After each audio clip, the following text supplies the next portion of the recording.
I'm Chef Chris. I'm going to show you guys how to fry an oyster today.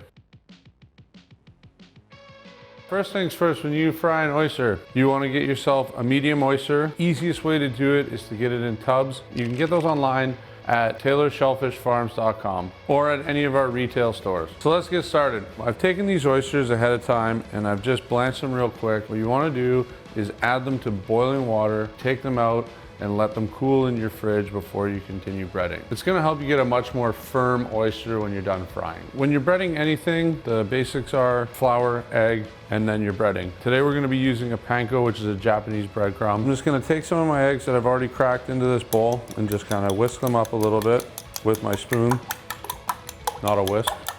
From there, you wanna take your flour that you've seasoned. I'm just going with a typical salt and pepper. So you're gonna bread like this. Just add a little flour, dredge them in the flour. From there, into the eggs. Now the one trick with breading anything is have your dry hand, your wet hand. Take your wet hand, grab your oyster into the breading, give them a quick little toss, and there you have it, a breaded oyster. You wanna make sure that your butter is hot.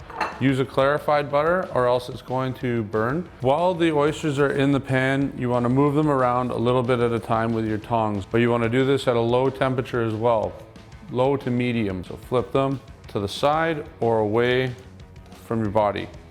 This right here is a perfect golden crust that you want on your oyster. It's going to be nice and crispy and buttery. So what I like to do is take them, put them onto a paper towel just to absorb some of the excess oil. You don't get it onto the plate that you're serving to your loved ones. So now what I like to do with my oysters is give them a little bit of a seasoning, just a bit of salt and a touch of cracked black pepper. I like to put a little bit of a coleslaw with a nice vinaigrette dressing, a tartar sauce, and some lemons. I just like to make it look beautiful and put them right on top of the coleslaw so you can get a little bit of that in every bite as well. And there you have it, folks. That's how you fry an oyster. Obviously not a server.